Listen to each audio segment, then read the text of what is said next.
morning, Sherry.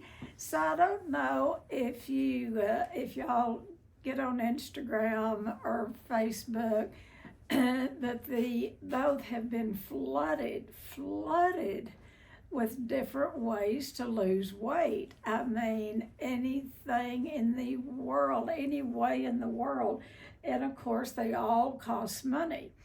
But each one of them will say that they have the answer. They have the answer. They have the answer. Nobody else has the answer. And it is absolutely $1 billion business. And you know, I say all the time, if we don't stand for something, we'll fall for anything. And I have fallen for a lot of it. I don't know about y'all, but you know, it's just, you know, that, I mean, it all just sounds so good and it's magical. And I'm doing this chair yoga, which is very good. I did that 28-day program, and then but I did it for exercise, and now I think we're about on the 40th day of exercise. And what I was going to say about their advertising, they say you can lose 42 pounds in 28 days. That is so stupid that anyone would even put that on there. But anyway, so I want to talk about food addiction. I'll tell you, eating disorders and how to diagnose eating disorders. It's not an easy task. Well, there's your better half going out the door, Cecile. You know, if you go to a doctor, a psychiatrist, a mental health professional, there are so many different eating disorders. And so we were going to talk about food addiction, and I am going to talk about food addiction this morning. And food addiction is, it is just that, and we talked about the mental obsession a couple of weeks ago. With food addiction, it absolutely goes through the same addiction process that drugs and alcohol do. And what that looks like is, so you'll have a feeling that come up. And like we've talked about, it doesn't even have to be a real bad feeling. It can be something exciting coming up, or just a feeling, or sadness, or depression, just a charge of feelings. And then we don't know what to do with the feelings. And so our brain, see, the brain knows, and the brain will tell us, those of us that are food addicts, is that you need to go eat something. You go eat something, and that will ease that pain. That's what it goes through, the same addiction cycle that drugs and alcohol does.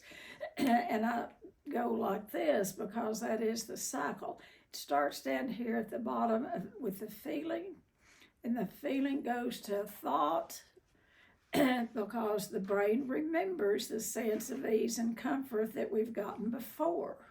So we go to the thought, and then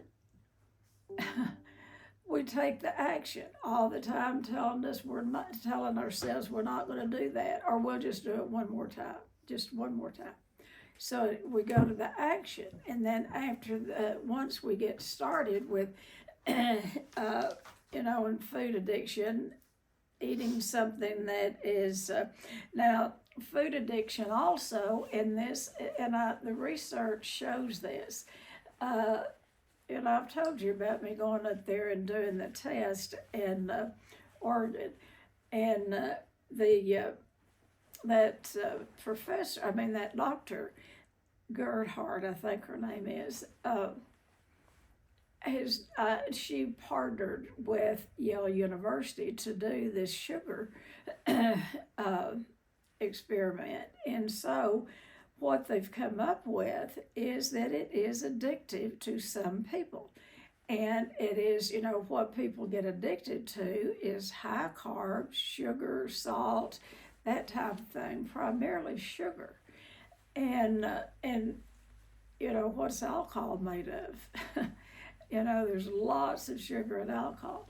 So, food addiction, and I'm going to talk about some of the other eating disorders, but food addiction is you have the feeling and then you have the thought, you remember what could help that feeling, whether, and it's that it feels like anxiety. I used to say it feels like worms crawling on the inside, just that anxiousness.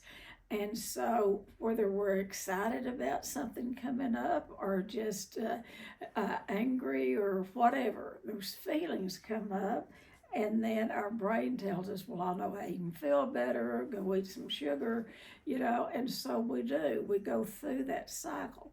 Now, sometimes the cycle will last a while, that beating, and then we have to, this is two different diagnoses.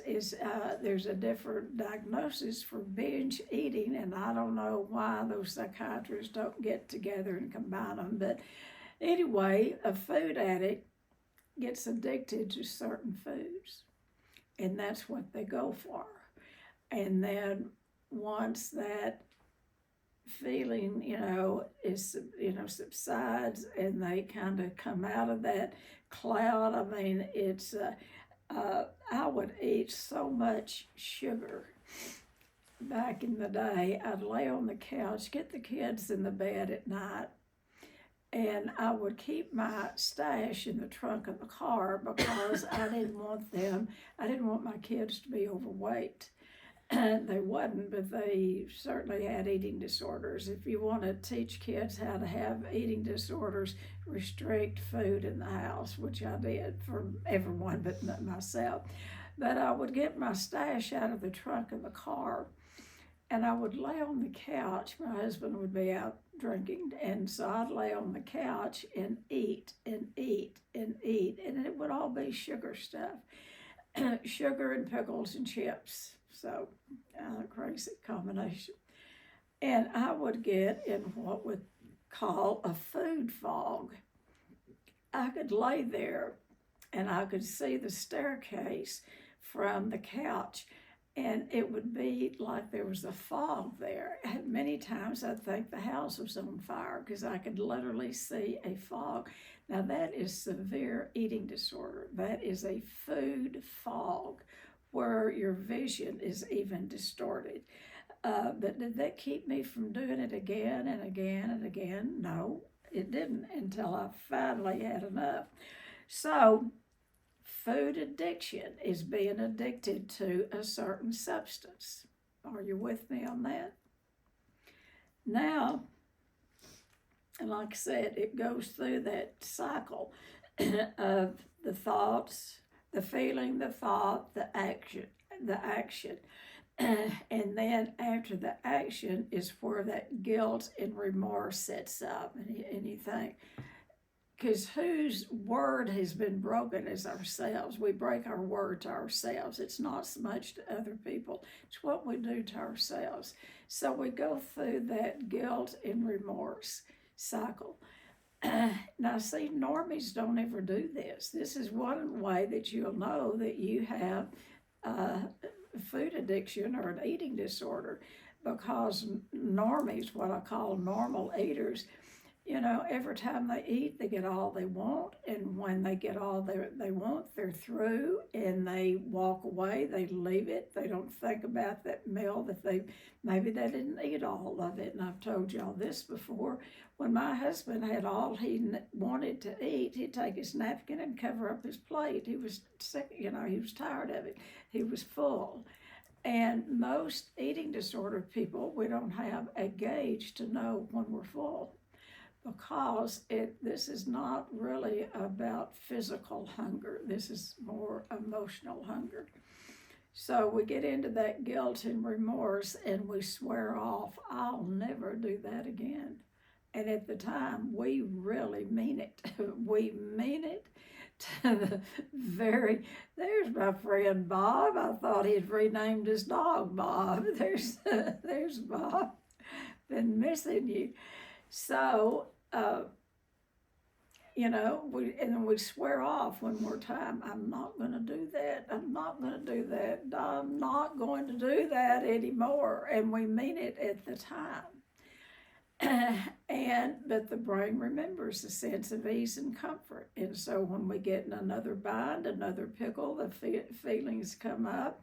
And here we go again. The cycle repeats itself.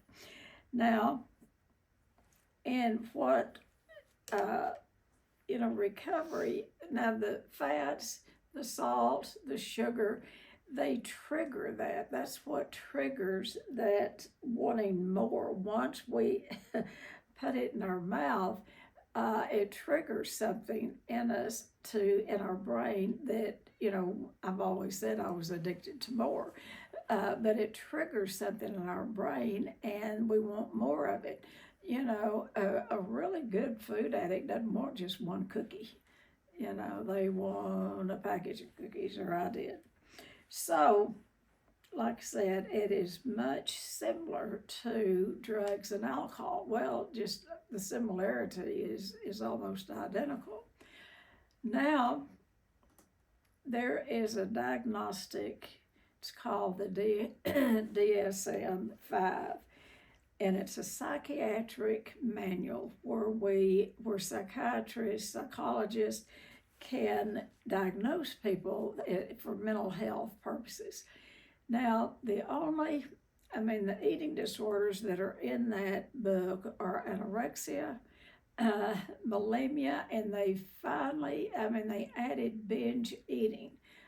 But nothing about obesity, nothing about food addiction. But the national, I've told y'all this, but I'm going to tell you again.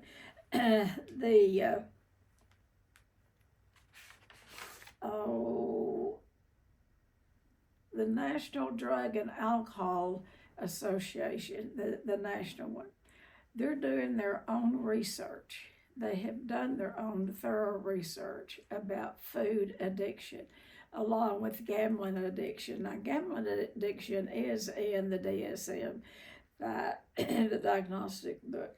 But the Drug and Alcohol Association, National, they're doing their own research, and they are about to declare that this is brand new research out, food addiction as an addiction. And when that happens, it will be put in that diagnostic manual. And what that means is if you're a food addict and you go to a mental health provider and they know how to diagnose you by you reporting what you do with food, that what that means is insurance will pay for your treatment. And we've wanted that for years and years and years, So, and this is so tricky. I don't know why they have divided this like this, but anyway, they have. All right. So there is a binge eating disorder that is separate from food addiction. Y'all got it? So, and it is in the DSM, binge eating disorder is. And there are differences. I will say there are some differences, but there's more similarities than differences. So what a binge eater does, and they can be normal weight. They absolutely can be normal weight. And this is what's tricky when they go and sit in front of a mental health provider, because the disease doesn't show. A lot of times it doesn't. And because they can be periodic, like where a binge eater will gather up a lot of food, and usually it's done in secret. It is absolutely done in secret. It's very costly because they will eat massive amounts of food at one time. Now, then that guilt and remorse sets up, and the people that maintain their weight while doing that binging. Now, I do not recommend this as a way to live, But what they'll do is they'll restrict then. They may restrict for days. But so the binging is somewhat different than food addiction. Food addiction is you get that mental obsession about a certain food, like the sugar and all, and that's all you can think about. A binge is about volume. A binge is about volume, and it's about lots of food, and it doesn't matter what it is. Now, it is the first part to bulimia. We're talking about just binging without getting rid of the food. Bulimia is two parts. It is the binging, and then it is the finding a way to get rid of the food, either through throwing up over that porcelain throne, or laxatives, diuretics, exercise. So it's a two-part illness. So in the DSM, I'm going to keep talking about that. They finally put anorexia as a psychiatric diagnosis. It has the highest rate of death of any psychiatric diagnosis. Anorexia does. And then the next one is bulimia. And now they have added binge eating. And we're hoping that they're going to add food addiction. So there is some ways to, some things to do, if I can find my glasses.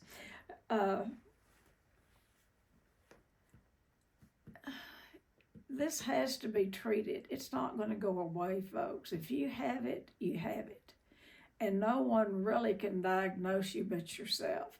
You can go to a mental health person, but go to someone that understands eating disorders.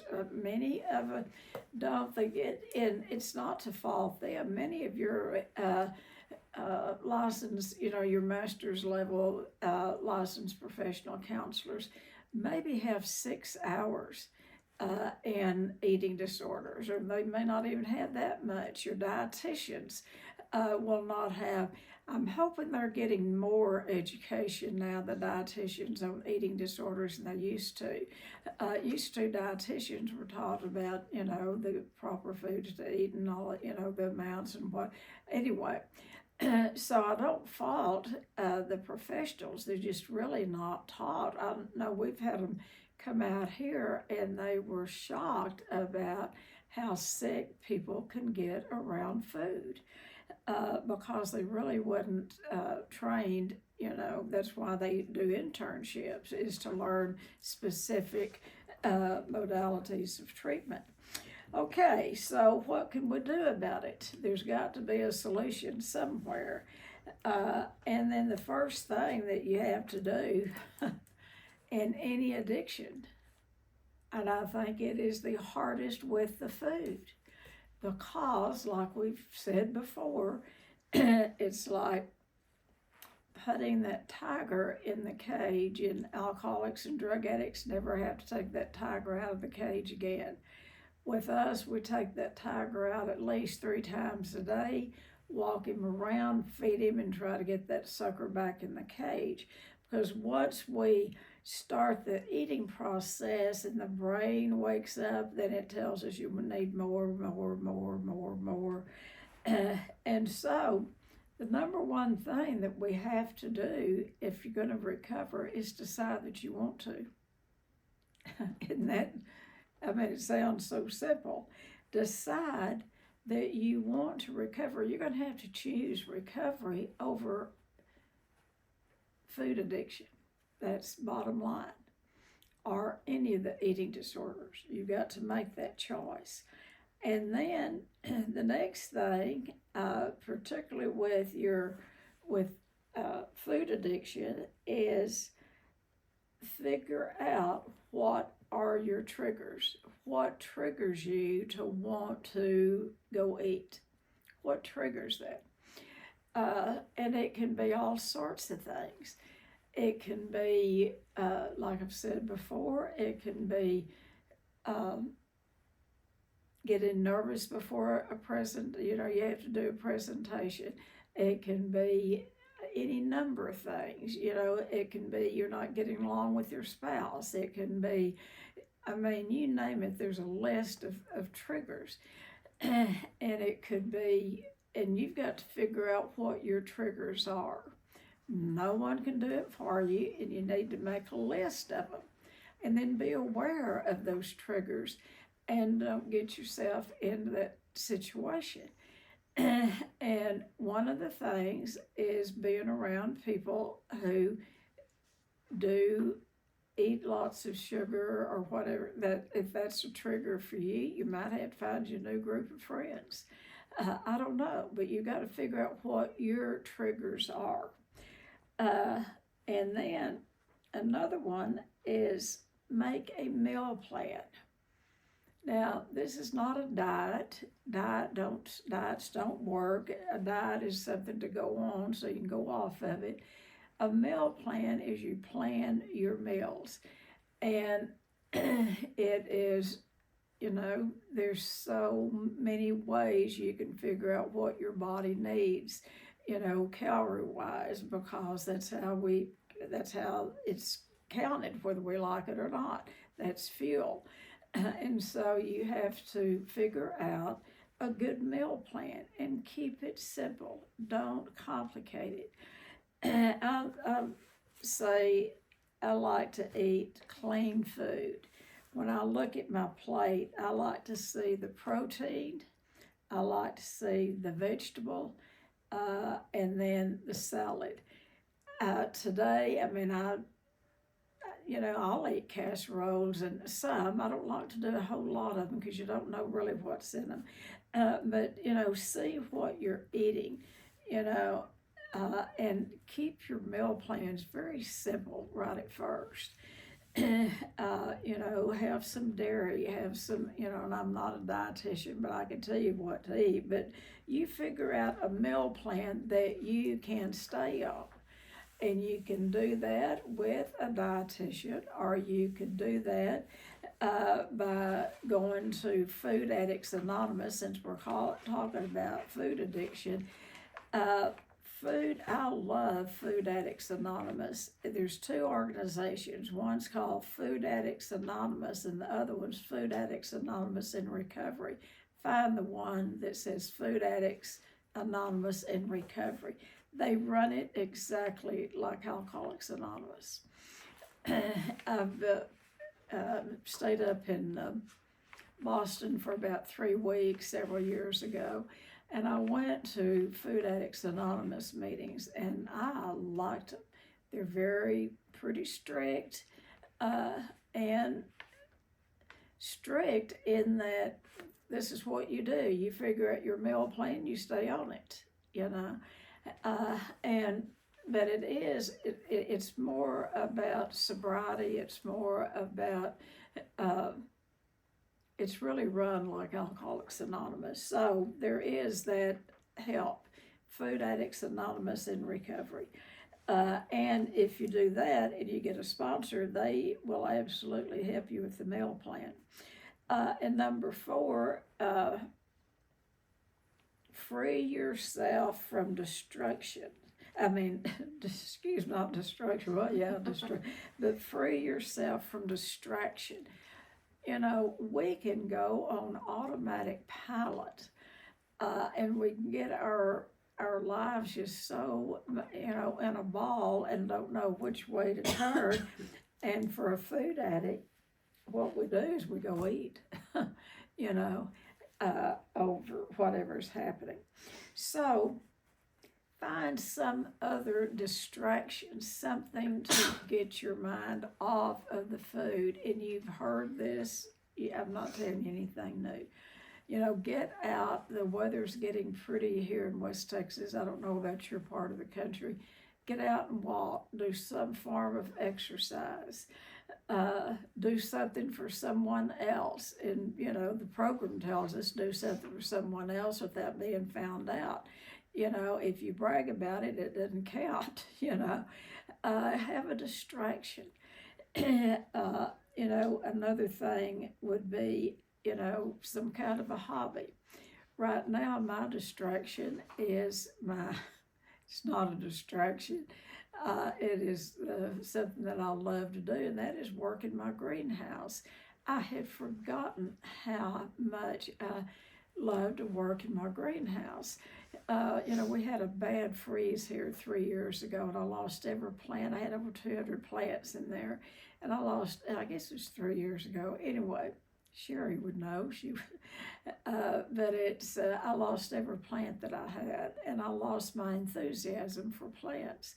But it's back. It's back in full gear, and so I could spend all day, every day out in my greenhouse. Right now, I've told y'all I'm growing zinnias with God's help, growing some zinnias for my grandson's wedding. Partly, we do have a backup plan in the case they don't work out. But anyway, get you a distraction, something that you enjoy doing instead of sitting home and eating.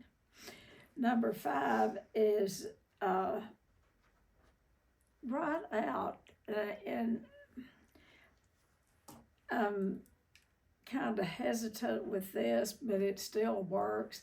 I would have all kinds of goals in mind, and I'd just set these big goals that I was going to lose so much weight in such a period of time.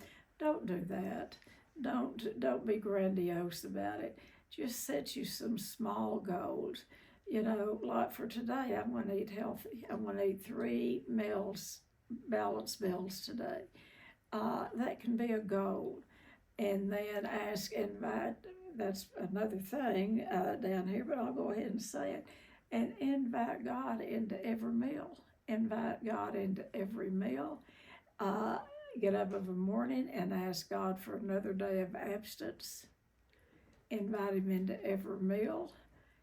Thank Him at night. And get up the next morning and start over and do that again. That's how AA stays sober. They ask God for another sober day, go throughout their day without drinking, and they thank Him at night. And that's what we have to do with food addiction. If we really, is there somebody in there? And that's what we really have to do if we want to recover. You don't have to. That is one of the best ways, because this disease is threefold. It has that physical component, and we're talking more about the physical component, but it does have that mental and emotional side. That is those feelings side that gets your mind started toward the food. And then we are spiritual beings. And so the spiritual is where the recovery is going to be. God's either everything or He's nothing. He either is or He isn't. And He wants to be invited into all parts of our lives. So I would recommend you invite Him into your day when your feet hit the floor of a morning. Ask Him for another day of abstinence. Invite Him into every meal. And then thank Him at night. And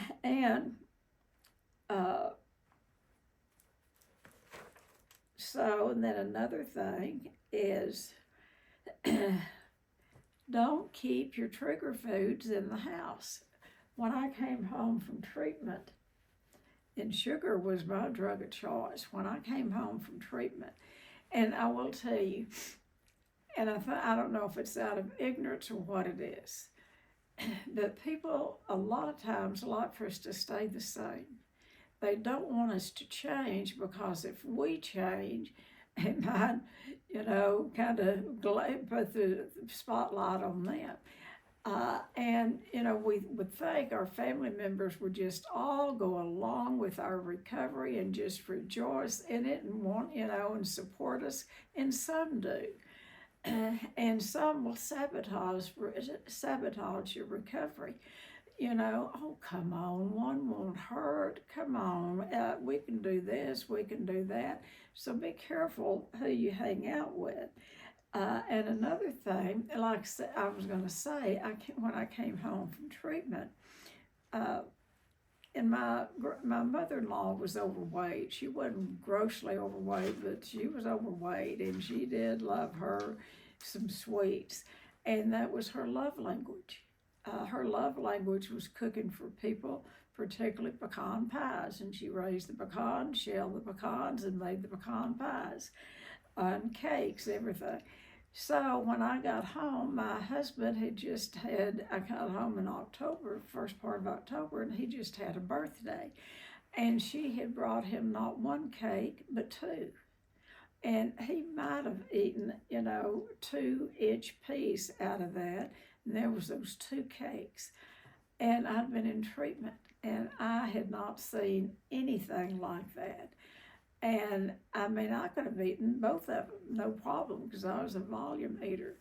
And so we wasn't supposed to call the therapist that we had in treatment, but one of them, she said, if you get in trouble, I know you're going back to a town where there's no OA and no support. If you get in trouble, call me. And I called her. And I was crying, and I told her about those cakes, and she said, all right, put them in the sink. Do you have a garbage disposal? And I said, yes. She said, do not put them in the trash, because I know that Dale trick. I've got them out of the trash. I would carefully put something in the trash. That's not a commitment, a commitment is putting it in the garbage disposal. But I'd, get it out. I knew when I put something in the trash can, I was going to take it out and eat it. But anyway, she said, turn the water on, turn that garbage, let me hear that garbage disposal running. And I put those two cakes. I asked my husband, I said, do you want to take them to work? And he said, no, just get rid of them.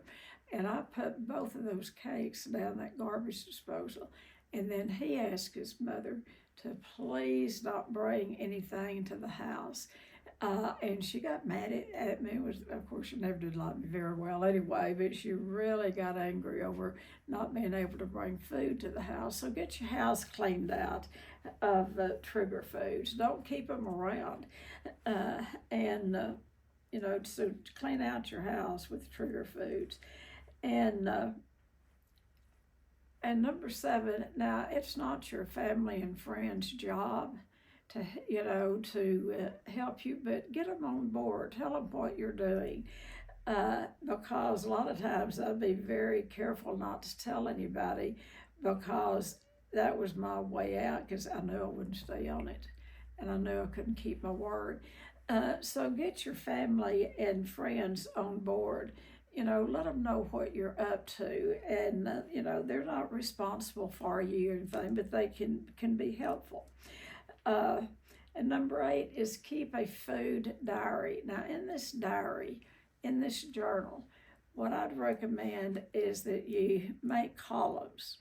One column is what did you eat, and then another column is what time of day did you eat, and then the next column is what was the feeling around that.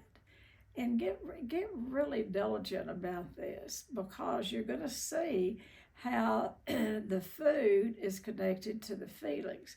And if you go along, and be honest, because the only one you're fooling is yourself if you don't get honest about it.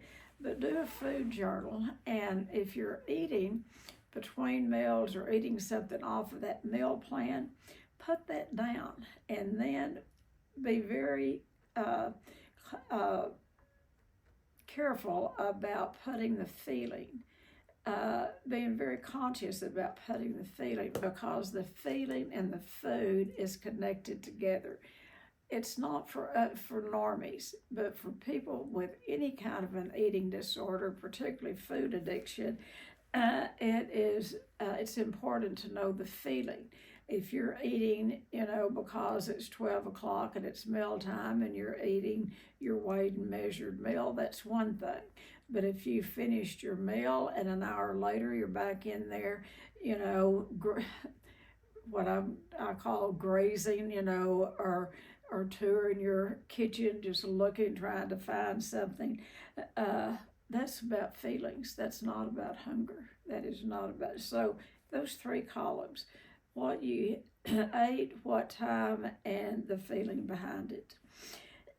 And so hopefully, by this time you're in a 12-step program, and you've got you're either in Food Addicts Anonymous or Overeaters Anonymous, and you'll hopefully get a sponsor, and that's the person you call and talk to about these food urges. Because remember, it's never about the food. It's never about the food. Yep, people with any form of an eating disorder, we don't know what true hunger is, or I didn't know what true hunger was. You know, your anorexics, I didn't think anorexics ever got hungry. Yeah, they do. They get hungry, don't they, Sherry?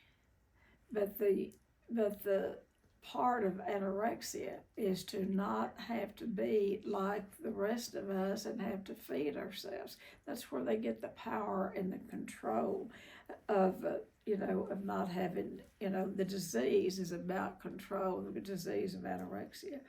So, all right, there again, number 9 is explore non-food behavior. It's something that doesn't include food. Go to the park, get a new haircut. I did. I got a new haircut yesterday. It's pretty short. Get a new hairstyle. Go get a massage if you can afford it. Buy your new book, or go to, I've got a little library out front. Find a little library, free library in your neighborhood. Get a book, read.